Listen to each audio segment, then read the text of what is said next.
आज की इस नई गहन चर्चा में स्वागत है। आज हमारे सामने कुछ ऐसे ऐतिहासिक दस्तावेज और नोट्स हैं जो हमें सीधे करीब 2 से 2,500 साल पीछे ले जाते हैं। बिल्कुल। और आज का हमारा जो मिशन है हाँ। वो बहुत स्पष्ट है। हाँ, हमें असल में ये समझना है कि प्राचीन भारत के गांव और शहर वास्तव में कितने आधुनिक थे और वो पूरी दुनिया से किस तरह आपस में जुड़े हुए थे। अक्सर जब हम प्राचीन काल के बारे में सोचते हैं तो हमारे दिमाग में एक बहुत ही साधारण सी छवि बनती है। हाँ, मतलब वही कि लोग बस खेती कर रहे हैं और सादा जीवन बिता रहे हैं। सही कहा। लेकिन आज के हमारे ये स्रोत एक पूरी तरह से अलग ही कहानी बयां करते हैं। ये बताते हैं कि उस समय भी ग्लोबलाइजेशन या बैंकिंग सिस्टम जैसी चीजें मौजूद थीं। और आज के किसी भी सख्त कॉर्पोरेट नियमों को मात देने वाली व्यवस्थाएं भी थीं। ठीक है, तो आइए इस विषय की गहराई में चलते हैं और एक एक करके इन परतों को खोलते हैं। ये सचमुच एक बहुत ही दिलचस्प सफर होने वाला है। इतिहास को लेकर जो एक आम धारणा बनी हुई है ना कि सब कुछ बहुत सीधा और सरल था। हाँ, वो आज पूरी तरह से चुनौती खाने वाली है। बिल्कुल। जब हम इन पन्नों का गहराई से विश्लेषण करते हैं तो पता चलता है कि मानव सभ्यता का विकास कोई रातों रात हुआ चमत्कार नहीं था। जिन व्यापारिक नेटवर्क्स को हम आज की देन मानते हैं, उनकी नींव हजारों साल पहले ही रखी जा चुकी थी। तो चलिए इस कहानी की शुरुआत जमीनी स्तर से करते हैं। मेरा मतलब है गांवों से। हाँ, सबसे बेहतर जगह वहीं से शुरू करने के लिए। स्रोतों में उत्तर और दक्षिण भारत के गांवों की सामाजिक संरचना का बहुत बारीकी से वर्णन है। अगर दक्षिण भारत के तमिल क्षेत्रों की बात करें तो वहां का समाज मुख्य रूप से 3 हिस्सों में बटा हुआ था। और सबसे ऊपर आते थे वेल्लालर। जी, अब अगर इसे आज की भाषा में समझें तो ये कोई साधारण किसान नहीं थे। ये बड़े जमींदार या कह लीजिए विशाल कृषि व्यवसाय के मालिक थे। बिल्कुल। अगर हम इसे आज के किसी बड़े एग्रो बिजनेस सीईओ से जोड़कर देखें तो तस्वीर ज्यादा साफ होती है। ये वेलालर खुद खेतों में हल नहीं चलाते थे। हाँ, वो बस पूरी व्यवस्था का मैनेजमेंट देखते थे। बस सही कहा। समाज में इनका बहुत दबदबा होता था। और इसके बाद जो दूसरा वर्ग था उन्हें उणवार कहा जाता था। उणवाड़ मतलब साधारण हलवा है। ये वो लोग थे जिन्हें हम आज का मिडिल क्लास किसान कह सकते हैं। इनके पास अपनी थोड़ी बहुत जमीन होती थी जिस पर ये खुद खेती करते थे। लेकिन एक तीसरा वर्ग भी था जो समाज के सबसे निचले पायदान पर था। इन्हें कडेसियार और अदिमाई कहा जाता था, मतलब भूमिहीन मजदूर और दास। ये वो लोग थे जिनका अपना कुछ नहीं होता था और ये पूरी तरह से उन बड़े वेलालर जमींदारों पर निर्भर थे। ये तो हुई दक्षिण की बात। मैं ये सोच रही थी कि देश के उत्तरी हिस्से में क्या चल रहा था। उत्तर में एक बहुत ही दिलचस्प ढांचा देखने को मिलता है। वहां गांव का एक प्रधान व्यक्ति होता था जिसे ग्राम भुजक कहते थे। और ये कोई चुनाव से नहीं चुना जाता था, राइट? बिल्कुल नहीं। ये पद वंशानुगत था। मतलब पिता के बाद पुत्र ही इस कुर्सी पर बैठता था।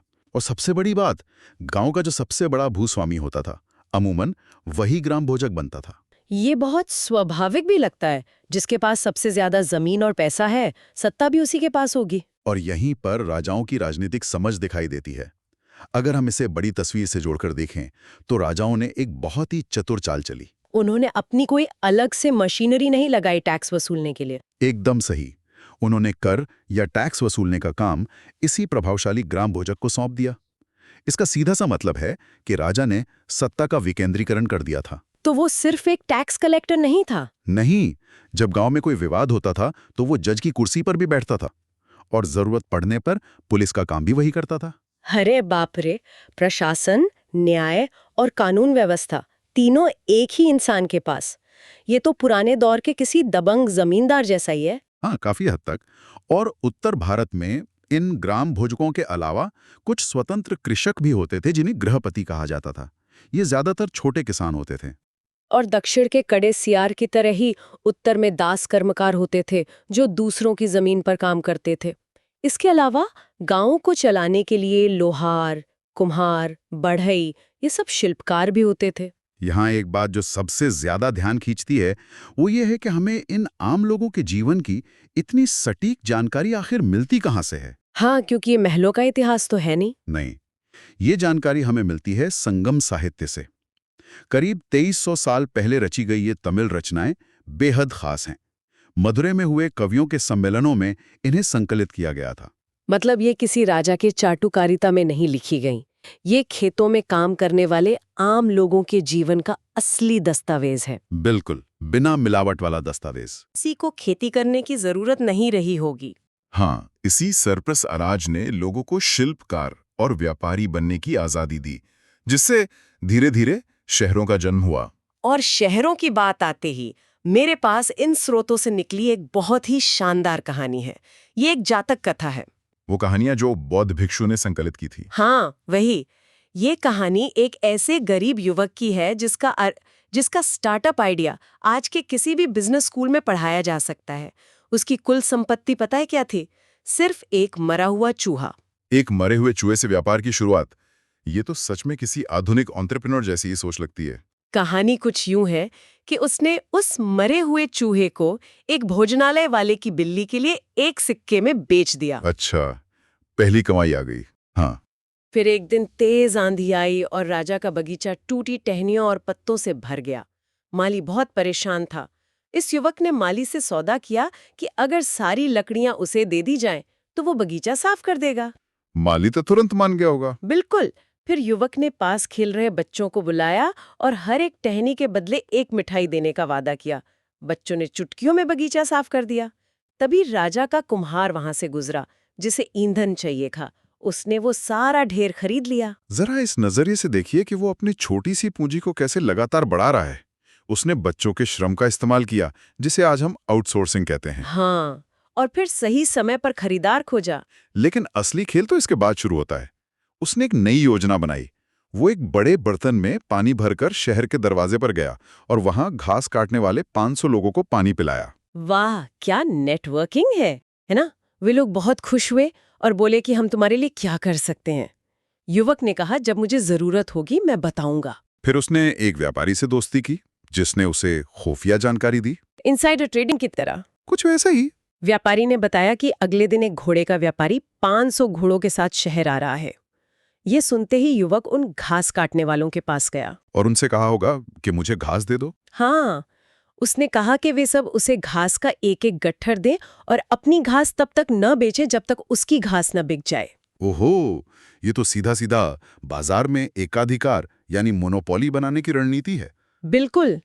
जब घोड़े के व्यापारी को पूरे शहर में कहीं घास नहीं मिली, तो मजबूरी में उसे उसी युवक के पास आना पड़ा और उस युवक ने अपनी घास पूरे 1000 सिक्कों में बेची। यहाँ सबसे हैरान करने वाली बात यह है कि बौद्ध भिक्षुओं द्वारा लिखी गई ये कहानी सिर्फ मनोरंजन के लिए नहीं थी।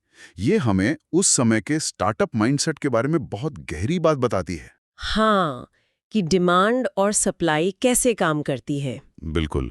और बाजार में मोनोपोली कैसे बनाई जाती है।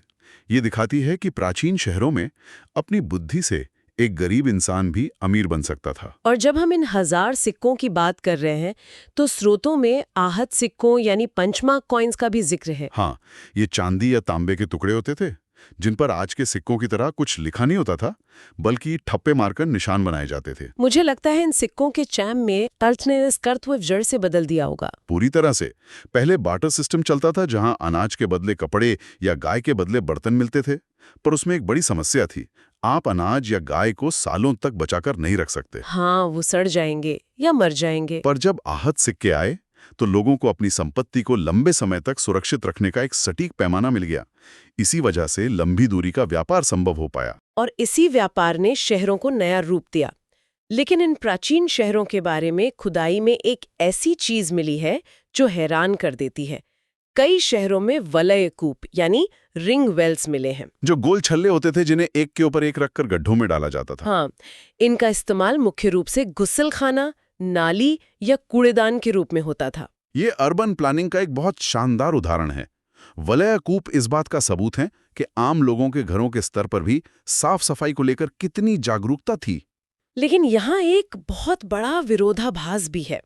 मैं पढ़ रही थी कि आम लोगों के घरों की ये टॉयलेट तो सुरक्षित मिल गए, पर राजाओं के महल नहीं मिले। हाँ, वही वो बड़े बड़े महल खुदाई में क्यों नहीं मिलते? इतिहास का ये एक बहुत बड़ा व्यंग्य है।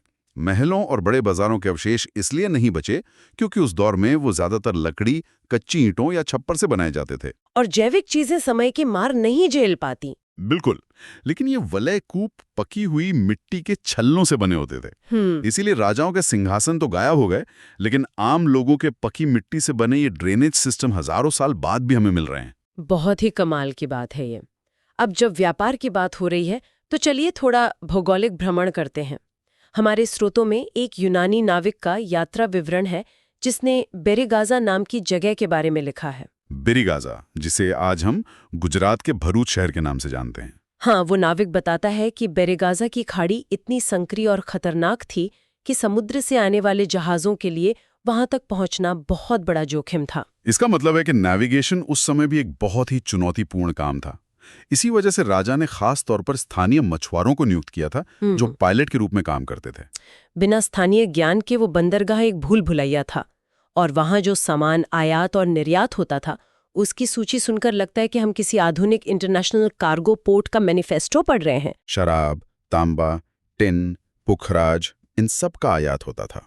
हाँ, और निर्यात में हिमालय की जड़ी बूटियां, हाथी दांत और रेशम। लेकिन राजा के लिए जो उपहार आते थे वो बहुत अचरज में डालने वाले हैं। व्यापारी राजा को खुश करने के लिए अच्छी शराब और यहाँ तक कि गायक, किशोर और सुंदर औरतें भी लाते थे। ये तो सीधे सीधे प्राचीन काल की वीआईपी ट्रीटमेंट है। लेकिन ये सूची हमें दर्शाती है कि भारत उस समय वैश्विक व्यापार के एक विशाल जाल के बिल्कुल केंद्र में था। भूमध्य सागर से लेकर हिमालय तक के उत्पाद यहाँ से गुजर रहे थे, और इसी व्यापार के जाल में एक और शहर था, मथुरा, जो 2500 साल से भी ज्यादा समय से एक महत्वपूर्ण शहर रहा है। स्रोतों के अनुसार मथुरा यातायात और व्यापार के दो सबसे प्रमुख रास्तों के चौराहे पर बसा हुआ था। एक रास्ता उत्तर पश्चिम से पूरब की ओर और दूसरा उत्तर से दक्षिण की ओर जाता था। और मथुरा की अहमियत को समझने के लिए हमें देखना होगा कि इसकी भौगोलिक स्थिति ही इसका ब्रह्मास्त्र थी। जो भी व्यापारी वहां से गुजरता था उसे मथुरा से ही होकर जाना पड़ता था। इसीलिए शायद कुषाणों जैसे शक्तिशाली शासकों ने इसे अपनी दूसरी राजधानी बनाया। बिल्कुल, ये पूरे व्यापार मार्ग पर नियंत्रण रखने और टैक्स वसूलने का एक बहुत बड़ा केंद्र था। और साथ ही बेहतरीन मूर्तियों के निर्माण ने इसे कला का हब भी बना दिया था। अब अगर हम मथुरा से दक्षिण की तरफ जाएं, तो व्यापार के इस वैश्विक नेटवर्क का सबसे चौंकाने वाला उदाहरण मिलता है अरिका मेडु में, जो आज का पुदुचेरी है। वहां खुदाई में ईंटों से बना एक विशाल ढांचा मिला है, जो साफ तौर पर एक बहुत बड़ा गोदाम रहा होगा, जहां दूर दूर से आए जहाजों का सामान डंप किया जाता था। और वहां से जो चीजें मिली हैं वो तो इतिहास को देखने का नजरिया ही बदल देती हैं। भूमध्य सागरीय क्षेत्र के एम्फोरा जैसे पात्र मिले हैं वहां। एम्फोरा, जो प्राचीन इटली की शिपिंग कंटेनर की तरह होते थे, इनमें शराब या तेल रखा जाता था। मतलब इटली की शराब सीधे भारत के दक्षिणी तट पर उतर रही थी। और सिर्फ शराब नहीं, वहां एरेटाइन जैसे मुहर लगे लाल चमकदार बर्तन भी मिले हैं। एरेटाइन इटली के एक शहर का नाम है। ये तो कुछ ऐसा हुआ जैसे आज कोई लग्जरी डिजाइनर ब्रांड हो। एकदम वही बात है। लेकिन सबसे दिलचस्प बात यह है कि कुछ बर्तन ऐसे मिले हैं जिनका डिजाइन तो पूरी तरह रोम का था, लेकिन वे बनाए अरिकमेडु में ही जाते थे। ये तो 2000 साल पुराना मेक इन इंडिया प्रोजेक्ट लगता है। विदेशी तकनीक लेकिन उत्पादन स्थानीय स्तर पर। हाँ, अब कारीगरों की बात उठी है तो स्रोतों में इन शिल्पकारों और उनकी श्रेणियों यानी गिल्ड्स का बहुत जिक्र है। वहाँ उत्तरी काले चमकीले पात्र या NBPW का उल्लेख मिलता है। ये कोई साधारण मिट्टी के बर्तन नहीं थे। ये कठोर और धातु की तरह दिखने वाले बर्तन होते थे। कुम्हारों को इन्हें बनाने के लिए भट्टों का तापमान बहुत उच्च रखना पड़ता था। ये अपने समय की हाई टेक मैन्युफैक्चरिंग थी, और ऐसे ही तमाम कुशल शिल्पकारों ने मिलकर अपने संघ बना लिए थे जिन्हें श्रेणी कहा जाता था। यहाँ ये स्पष्ट करना बहुत जरूरी है कि ये श्रेणियां आज की किसी साधारण मजदूर यूनियन जैसी नहीं थीं। इनका ढांचा बहुत जटिल था। ये कच्चा माल खरीदती थीं और तैयार माल बांटती थीं। हाँ, लेकिन सबसे बड़ी बात जिसके बिना ये चर्चा अधूरी है वो ये कि ये श्रेणियां बैंकों के रूप में काम करती थीं। प्राचीन काल के बैंक। ये वाकई में दिमाग घुमा देने वाली बात है। बिल्कुल। आम लोग और अमीर व्यापारी इन श्रेणियों में अपना पैसा जमा करते थे। इसे आज के म्यूचुअल फंड की तरह देखा जा सकता है। श्रेणियां उस पैसे को व्यापार में निवेश करती थीं, और मुनाफे का एक हिस्सा ब्याज के रूप में लौटा दिया जाता था या फिर दान कर दिया जाता था। सच में एक बेहद सुरक्षित आर्थिक ढांचा था। लेकिन जब हम इस उच्च स्तर के उत्पादन की बात कर रहे हैं तो हमें कौटिल्य के अर्थशास्त्र के अध्याय 7 का जिक्र जरूर करना चाहिए। उसमें सूत काटने और बुनने के नियमों का वर्णन है, राइट? हेमीसेल्सिलिंग। हाँ, इतना विस्तार से कि आज के किसी मल्टीनेशनल कंपनी के HR नियम भी इसके आगे फीके पड़ जाएं। इसके अनुसार समाज की कुछ विशेष महिलाओं को इस काम में लगाया जाता था, जैसे विधवाएं, शारीरिक रूप से अक्षम महिलाएं, भिक्षुणियां और राजा की अवकाश प्राप्त दासियां। अगर इस बात पर थोड़ा गौर करें तो ये एक तरह की सोशल सिक्योरिटी या सामाजिक सुरक्षा थी। राज्य उन महिलाओं को रोजगार दे रहा था जो समाज के हाशिए पर थी। ये तो काफी प्रगतिशील कदम लगता है। प्रगतिशील तो था, लेकिन इसके नियम इतने क्रूर और सख्त थे कि सुनकर रोंगटे खड़े हो जाएं।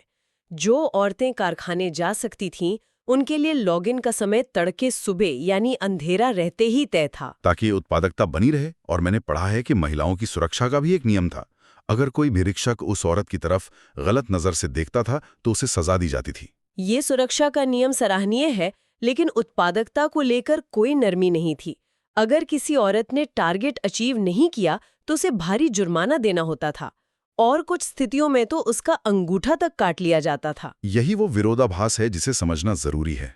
एक तरफ हाशिए पर पड़ी महिलाओं को रोजगार दिया जा रहा है, तो दूसरी तरफ राज्य का रवैया बेहद क्रूर है। राज्य के लिए राजस्व सर्वोपरि था। ये एक ऐसी कॉरपोरेट संस्कृति थी जहां खराब परफॉर्मेंस की सजा नौकरी से निकालना नहीं बल्कि शारीरिक दंड था। हमने इस पूरी चर्चा में उत्तर और दक्षिण के गांवों से लेकर अरिकामेडु के अंतर्राष्ट्रीय बंदरगाह तक का सफर तय किया, लेकिन हमारे स्रोत बताते हैं कि ये सब किसी अलग थलग दुनिया में नहीं हो रहा था। बिल्कुल नहीं। जब भारत में मथुरा व्यापार का केंद्र बन रहा था, ठीक उसी समय हजारों किलोमीटर दूर रोम साम्राज्य अपने चरम पर था। ऑगस्टस ने रोम को ईंटों के शहर से संगमरमर का शहर बना दिया था। उसने बड़े बड़े एम्फी थिएटर बनवाए और पानी की सप्लाई के लिए विशाल एक्वाडक्ट्स का निर्माण करवाया। ऑगस्टस के रोम और भारत के इन शहरों की कहानी हमें दिखाती है कि मानव सभ्यता का विकास एक वैश्विक लहर थी। एक तरफ रोम में एक्वाडक्ट्स बन रहे थे, दूसरी तरफ भारत में वलय कूपों का इस्तेमाल हो रहा था। इंसान बड़े पैमाने पर सोचना शुरू कर चुका था। तो आज की इस लंबी और गहन चर्चा को अगर हम समेटें तो ये बात साफ हो जाती है कि पुरानी दुनिया सिर्फ राजाओं और युद्धों के इतिहास तक सीमित नहीं थी। वो उन कुशल मछुआरों की दुनिया थी जो खतरनाक रास्तों से जहाज लाते थे। उस चतुर युवक की दुनिया थी जिसने मरे चूहे से मोनोपोली बना ली। और उन महिलाओं की दुनिया थी जो सख्त नियमों के बीच कारखाने चला रही थीं। हमारे सुनने वालों के लिए ये समझना बहुत दिलचस्प होगा कि आज हम जिन जटिल ग्लोबल सप्लाई चेन या स्टार्टअप्स की बात करते हैं, उन सब की जड़ें इन्हीं प्राचीन श्रेणियों, जातक कथाओं और अरिकामेडु जैसे बंदरगाहों में धसी हुई हैं। ये सिर्फ अतीत के पन्ने नहीं हैं, ये हमारे वर्तमान की नींव हैं। जाने से पहले एक बहुत ही रोचक सवाल है जिस पर हम सबको विचार करना चाहिए। हमने देखा कि कैसे 2500 साल पहले के कूड़ेदान यानी वलयकूप और रोजमर्रा के एरेटाइन बर्तनों ने आज के पुरातत्वविदों को उस समाज को समझने में मदद की। राजाओं के महल मिट्टी में मिल गए, लेकिन आम लोगों के कूड़ेदान सुरक्षित रहे। तो जरा सोचिए, आज के हमारे इस दौर की कौन सी ऐसी रोजमर्रा की साधारण चीज या कूड़ा होगा जिसे आज से 2500 साल बाद जमीन से खोदा जाएगा? क्या हमारी फेंकी हुई प्लास्टिक की बोतलें या टूटे हुए स्मार्टफोन? क्या वही भविष्य के लिए हमारा एरेटाइन पात्र बनेंगे? क्या भविष्य की किसी ऐसी ही गहन चर्चा में वे हमारी पूरी सभ्यता को हमारे इसी कचरे से परिभाषित करेंगे? सुनने वालों को इसी विचार के साथ छोड़ते हुए आज की इस गहन चर्चा को यहीं विराम देते हैं।